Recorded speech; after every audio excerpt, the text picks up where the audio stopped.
මේ ප්‍රශ්نين අහන්නේ කෝඩේටා වංශය තුළ දැකිය හැකි ඊට අයත් වර්ග හඳුනාගත හැකි ලක්ෂණ කිහිපයක් පහත දැක්වේ. ඊට අදාළ වූ උදාහරණ අනුපිළිවෙලින් දක්වා ඇත්තේ මොනවාද කියලා. එතකොට P විදිහට දීලා තියෙන ජලක්ලෝම පිදානයකින් වැසී නැති කාටිලේජමය සැකිල්ලක් දරන කියලා. එතකොට මේ ලක්ෂණය තියෙන්නේ කොන්ඩ්‍රික්ටියස් මාළු වර්ගයට කොන්ඩ්‍රික්ටියස් වල බලන්න.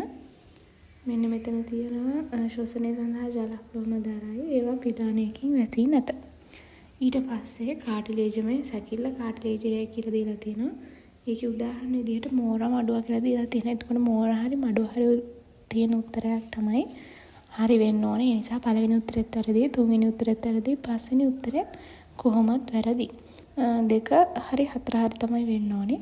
Q ප්‍රකාශයෙන් දීලා තියෙන්නේ තුනේ තෙත් සමක් ඇති නිමීලන පටලයක් ඇති කියලා. ඒක තියෙන්නේ ඇම්ෆිබියාවන්ගේ ඔයාලා දන්නවා. එතන බලන්න මෙන්න මෙතන තියෙනවා තුනි ශරීරයේ තුනි තෙත් ග්‍රන්ථිමය සමකයෙන් ආවරණය වී ඇත. ඊට පස්සේ ඇස් ආවරණය කරමින් නිමීලන පටලයක් ඇත. එතකොට මෙන්න මේ උදාහරණ තුනෙන් මැඩියා ගෙම්බා ඉස්තියෝපිස් කියන උදාහරණ තුනෙන් එකක් තමයි Q කොටුවේ තියෙන්න ඕනේ. දෙවෙනි උත්තරේ මඩුව හරි. ඊට පස්සේ තියෙන්නේ කපුටා කියලා. කපුටා කියන්නේ පක්ෂියෙක්. ඒවා ඉතින් වෙන්නේ ආවේශ වලට. ඒ නිසා ඇම්ෆිබියාවෙක් නෙමෙයි. ඒ නිසා ඒක වැරදි. ඒතකොට හතරවෙනි උත්තරේ තමයි හරි.